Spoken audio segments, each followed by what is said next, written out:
North Korea made this a smear campaign against me, that how I'm a liar, that how North Korea is a wonderful place. But in that video, they published my birth certificate. And they confirmed that I was born in Haesan on this day, who my father was, and everybody was. So thankfully, that settled the argument that I was not a North Korean. But because I spoke out, they went after 3 generations of my family. So they got punished because I spoke out.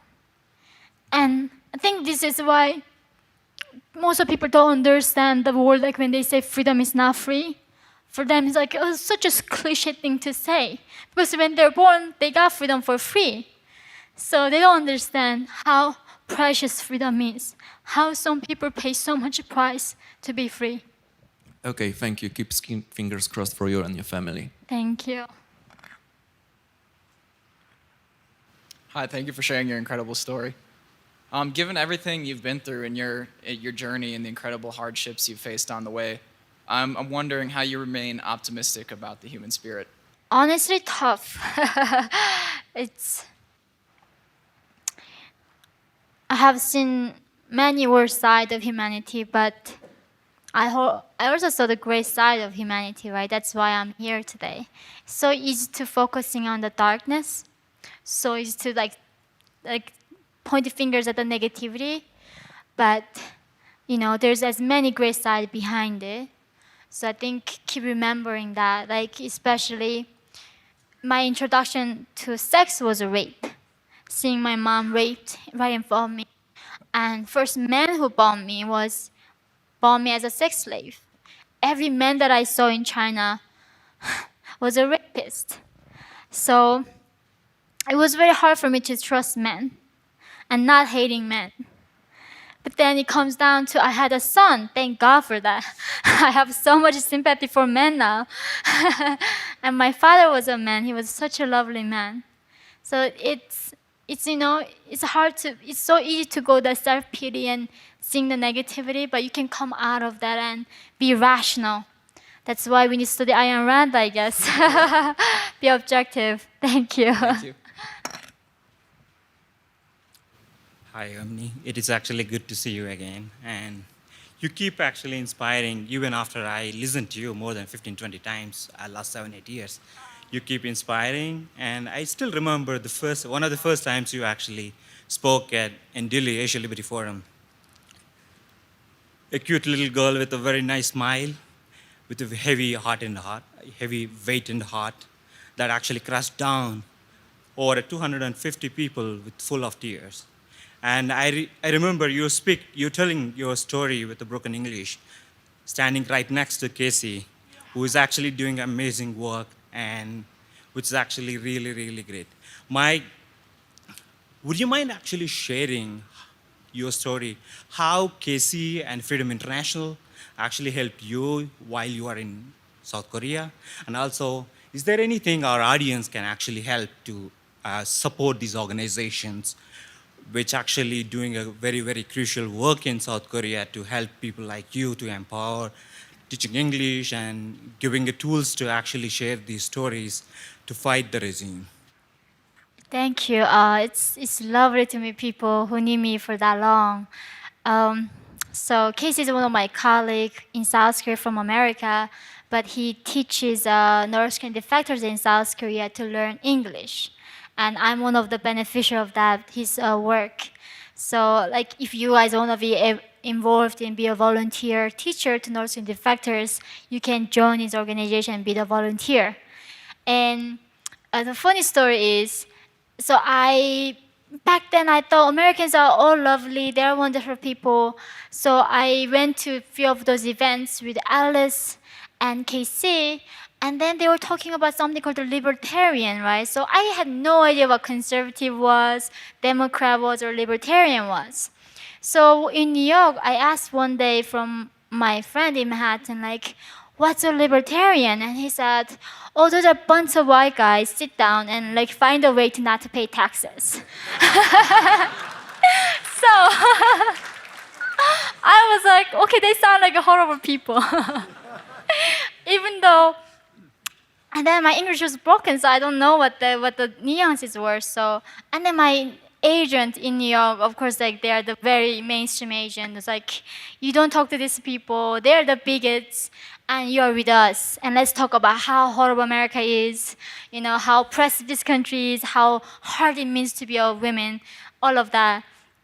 And it took many years for me to even break that pressure and groupthink in America that exists. And like obviously you're not white, not old, and reading books, really what means to be a classical liberal. That's I was like, well, I guess I'm a libertarian then. I don't even have to lie about it anymore. Thank you. Yeah. Thank you so much. Thank you so Keep much. fighting for freedom and keep inspiring us. Hey, thank you so much for sharing everything. I'm really grateful that you could be here with this audience. But I kind of want to point out that obviously this audience, is very friendly to your point of view already. Friendly bastards. But like, I guarantee you, everyone in this room came in already thinking, communism is bad and has horrible consequences for real people. But you said you live in downtown Chicago. I lived there until recently. And there's lots of people there who, communism is bad is not a prior assumption. And they're concerned with those more American problems that you mentioned earlier. How do you talk to those people? And is there hope for changing their minds? I think there is a hope if we send them a summer camp in North Korea for a month. Each one of them. I think most of Americans haven't left the country. And even if they have left, they've gone to these like resorts and nice hotel with the running water and shower. And they don't even speak the foreign languages. It's like I speak three languages. It's a very norm for the foreign nation people speak multiple languages. In America, it's hard to find people who speaks fluent in another language, right? They might speak few like Hispanic, like Spanish, but most of the time that's it. Or like bonjour. I speak French. Like what do you know? That's it. So that's the thing. I think that worldliness is lacking. Some things America need to improve. I think that's it. That Americans really haven't seen the world, they haven't gotten out that much, and they are saying things like almost like nonsensical like that.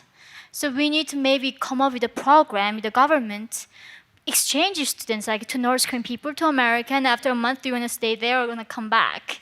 Yeah. That would be a great program to have. I would fund that program actually. Thank you. Yeah.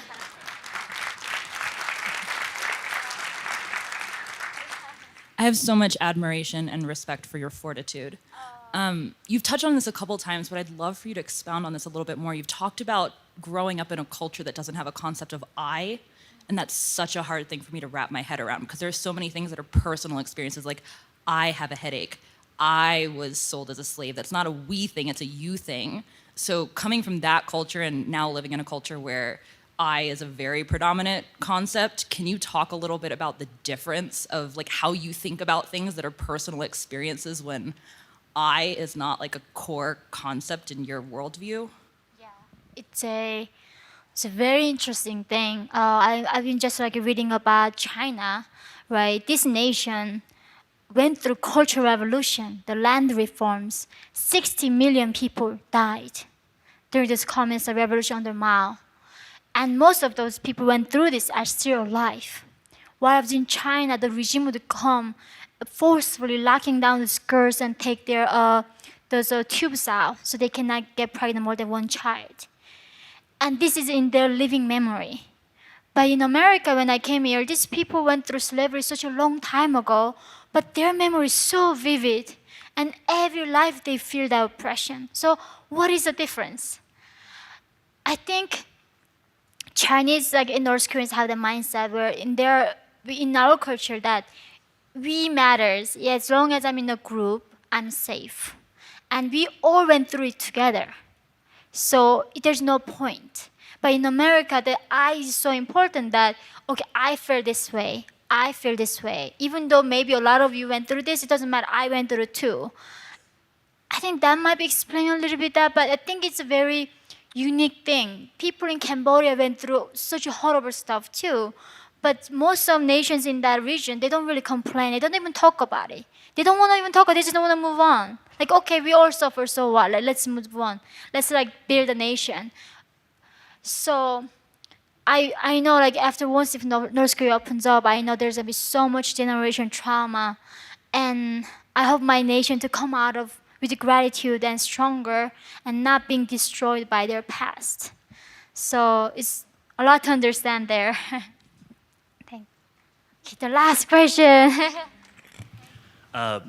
Your journey to freedom is something you should very much be proud of, and I find it distressing to hear that people have tried to make you feel ashamed of that, because as many people I think in this audience would tell you that genuine, earned, warranted pride is virtuous, and so you have something to be proud of.